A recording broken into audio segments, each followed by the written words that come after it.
আসসালামু আলাইকুম গাইস, নতুন আরেকটি ভিডিওতে আপনাদেরকে স্বাগতম জানাচ্ছি এন্ড সাথে আছে আমি আবু বকর সিদ্দিক। আজকের ভিডিওটা কি নিয়ে হতে যাচ্ছে সেটা অবশ্যই টাইটেল এন্ড থাম্বনেল দেখে আপনারা বুঝেই গেছেন। আজকের ভিডিওর মাধ্যমে ফুটিয়ে তোলার চেষ্টা করব আমাদের এলাকার অনেক সুন্দর একটি প্রজেক্ট, যে জায়গায় অনেকে গোসল করার জন্য আসে, বাট এই জায়গাটা অনেক বেশি সুন্দর, চাইলে আপনারাও আসতে পারেন। আপনারা যদি কেউ ইটাখোলার সাইড দিয়ে আসেন তাহলে অবশ্যই জামতলা যে মিলটা আছে ওটার সামনে নামবেন। সামনে নামার পরে দেখতে পারবেন সুন্দর একটি রাস্তা, ওই রাস্তা দিয়ে আস্তে আস্তে হাঁটতে হাঁটতে চলে যাবেন পুকুর পাড়। যারা শিবপুরের সাইড থেকে আসবেন তারা অবশ্যই মিলটার একটু আগে নেমে যাবেন, তারপর দেখতে পারবেন যে ইটের একটা রাস্তা আছে অনেক সুন্দর, ওইটা দিয়ে অল্প একটু হাঁটার পরে চলে যাবেন পুকুর পাড়। পুকুর পাড় আসার পর দেখবেন অনেক সুন্দর একটা ভিউ, যেটা দেখার পর আপনার মনটা অনেক বেশি ঠান্ডা হয়ে যাবে। আর এখানে পিকচার তোলার জন্য অনেক অনেক সুন্দর ফেভারিট জায়গা আছে, যেখানে সিনগুলো নিলে আপনার ছবিটা অনেক বেশি সুন্দর হোক। আর ভিডিওর মাধ্যমে আপনারা যে গাছগুলো দেখতেছেন, এক একটা গাছের বয়স 20 বছর, 30 বছর, 25 বছর,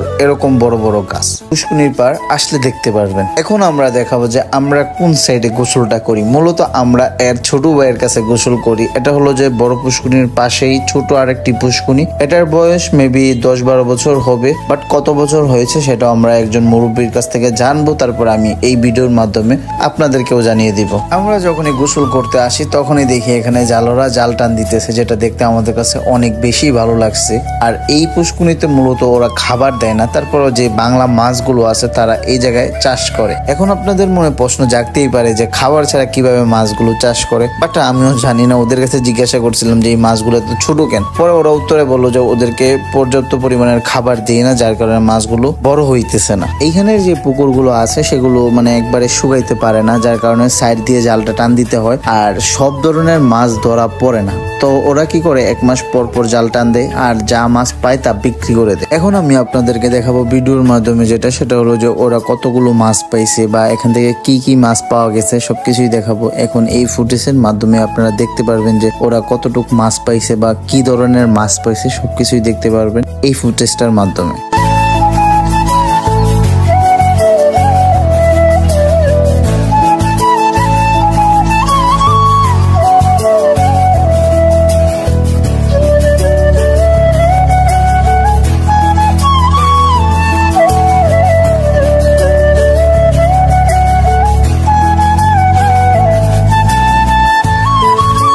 ভিডিওর মাধ্যমে আপনারা যে ছেলেটিকে দেখছেন ওই মূলত হলো যে আমার একজন সাবস্ক্রাইবার, যার কারণে আমার সাথে একটু মজা করতেছিল। এখন আমি আপনাদেরকে জানাবো যে এই পুকুরটা থেকে মাছ ধরা হয়েছে, এই পুকুরটার বয়স কত সেটা চলুন একজন মুরব্বীর কাছ থেকে জানা যায়। দাদা, এই পুষ্কুনির বয়স কত বছর আনুমানিক?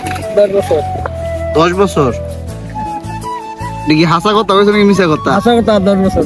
আমাদের কি কি মাছ আছে?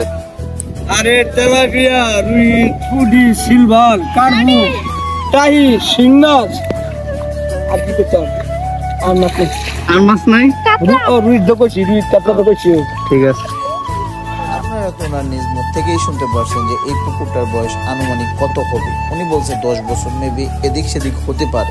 তো গাইস, আজকের ভিডিওটা এই পর্যন্তই। দেখাবেন নতুন কোনো ভিডিওতে। যারা ইউটিউব চ্যানেল থেকে দেখতেছেন অবশ্যই ইউটিউব চ্যানেলটাকে সাবস্ক্রাইব করে দিবেন, এবং যারা ফেসবুক পেজ থেকে দেখতেছেন অবশ্যই ফেসবুক পেজটাকে ফলো করে দিবেন। তো গাইস, আজকের জন্য এই পর্যন্তই। দেখাবেন নতুন কোনো ভিডিওতে। আল্লাহ হাফেজ।